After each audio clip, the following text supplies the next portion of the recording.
Geddy's vocals are nice, dare I say. They're actually nice to listen to right now. Markabusi here, and we're back with another song reaction, and today we are doing the song Losing It by Rush. Now, some of yous, in particular, Moto Dork, think that I should just be moving on from Rush at this point, and that really, if I don't like Geddy Lee singing that much, why do I keep on wasting my time? And I tell you, right, because I want to. I like reacting to Rush.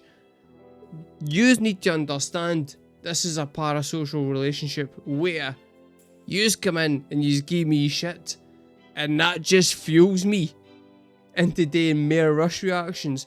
And at this point, I'm listening to the music and I'm enjoying the music, but I'm not going to admit to enjoying the music because it really fucks yous guys off that I keep on saying negative comments about Rush.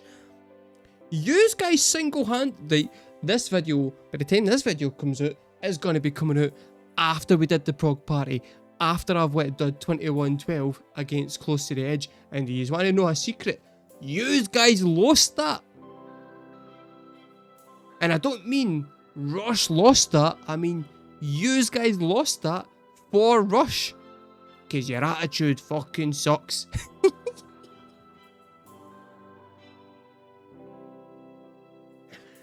This song is being done as a Patreon pick for Nostromo, who is the best Rush fan. He's the nicest Rush fan, he's the best Rush fan. You should all try and be more like Nostromo, a lovely, lovely lad. He can take a joke. The rest of yous seem to be losing it. Way segue.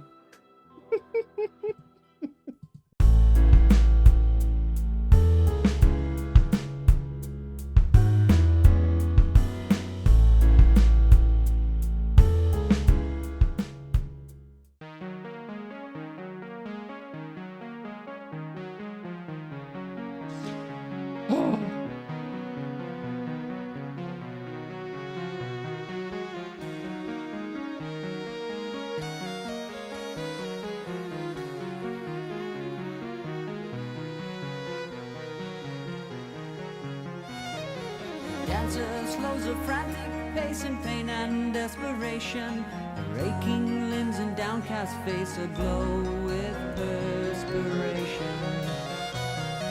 Stiff as wire, her lungs on fire with just the briefest pause. Flooding through her memory, the echoes of old applause.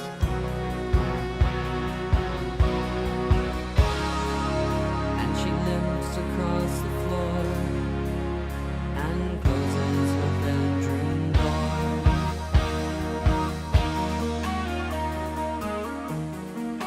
Okay, this is actually, I like this. This is good Rush.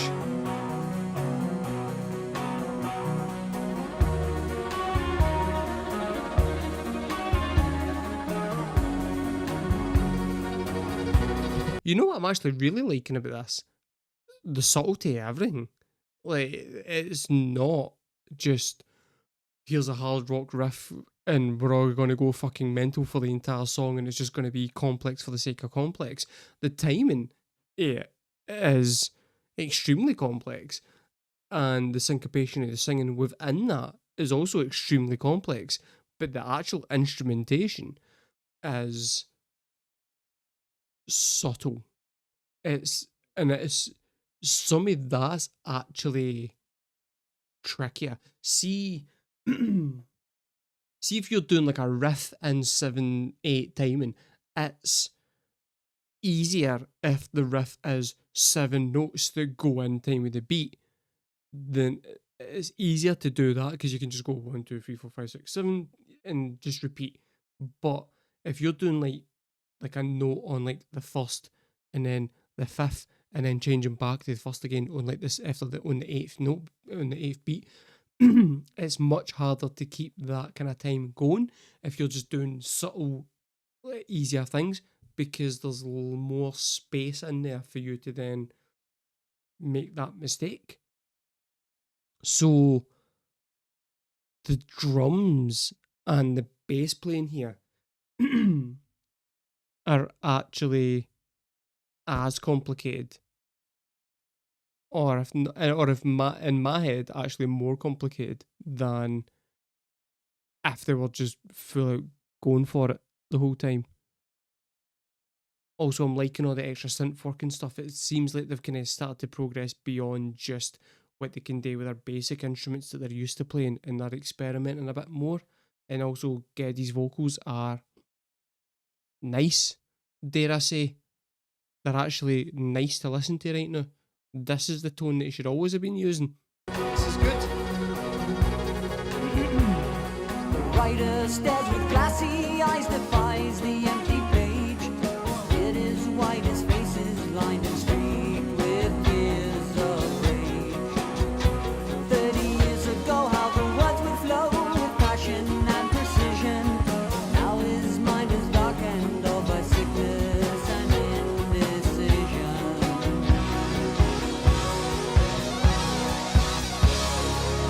And he stares out the kitchen door, where the sun will rise no more.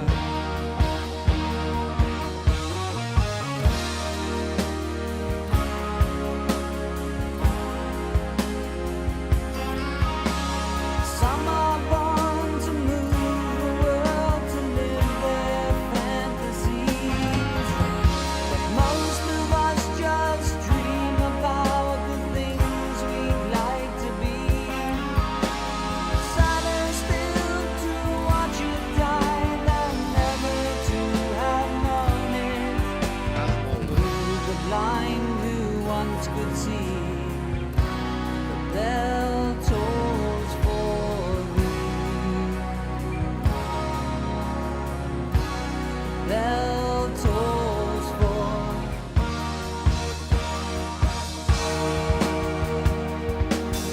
That's gorgeous. That's fucking actually gorgeous. And I think the song seems to be about. Well, I thought at first it was about dementia, but it seems to be about. I mean, it could be about dementia, but it's also, I think, just like aging and. They were saying that it was saying about like it's better to.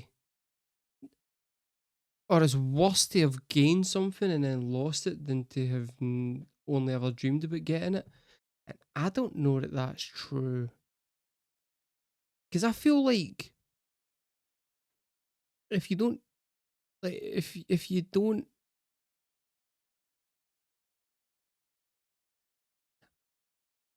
I don't know, like if you try to get something, then and you don't ever manage it,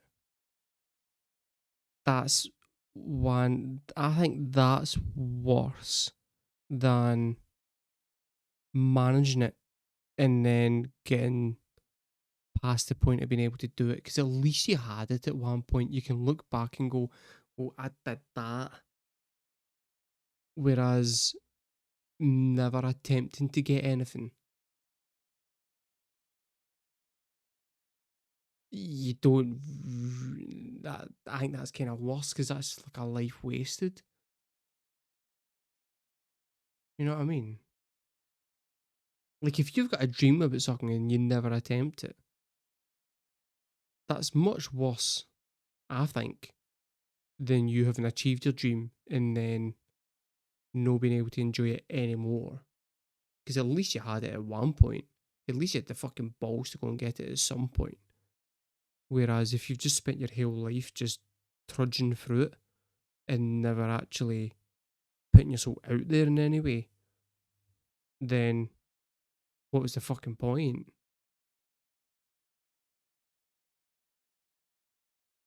I could be wrong.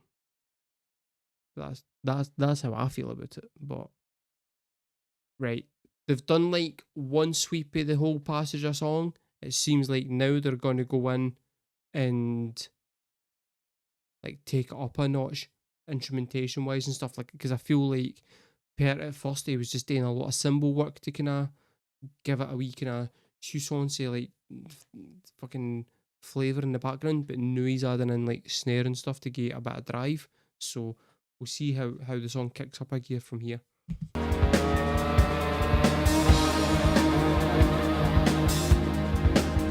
It's a nice shuffle. It's a nice wee shuffle.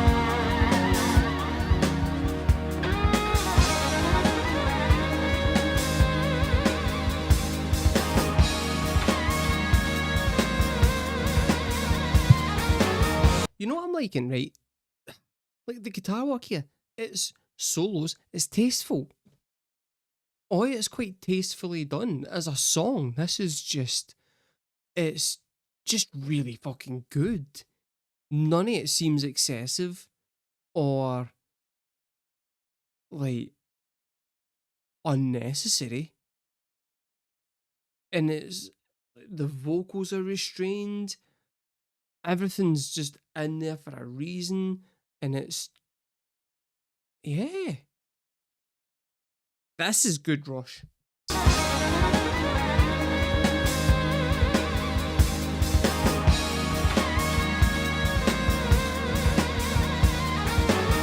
like it's more mature.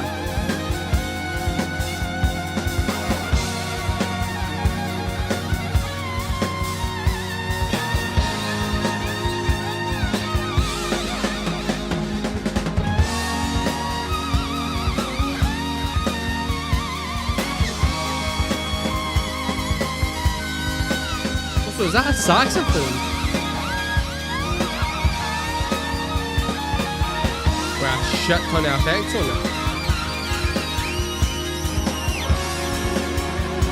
That's mental.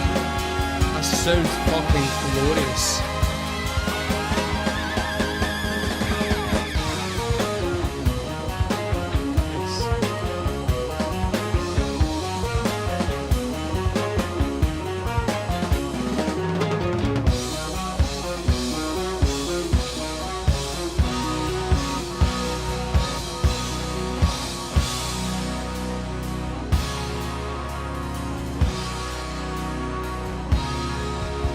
For you, the blind who once could see, bell tolls for thee. Bell tolls for thee.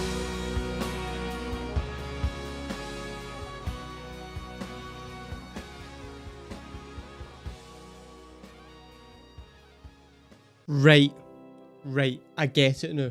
Right. I have an apology to make. Because it turns out I get it now. You guys have been playing the long game on me. What yous have done is yous have been giving me all the shit Rush stuff for their early stuff, right, when they were like shit. To lower my expectations down to here. So that then when yous hit me with a good Rush song like this one, I'm like, yeah, okay, I get it, that's great.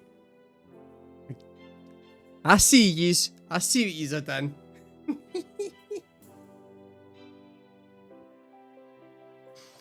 Oh, that was really good. I really liked that song. If that had been my first introduction to Rush,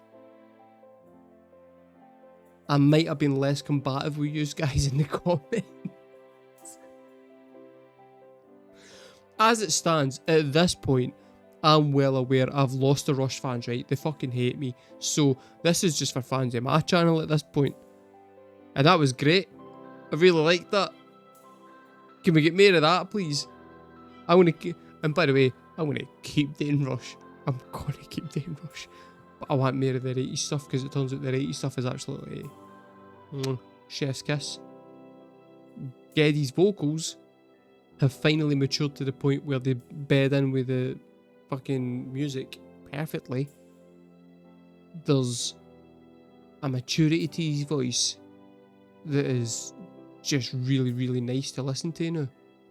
That was lovely. Yeah. I think literally that, like, his vocals there has completely changed my opinion on what Rush could sound like. And now I'm curious as to what the fuck the rest of their 80s output was like. Okay, we're getting somewhere.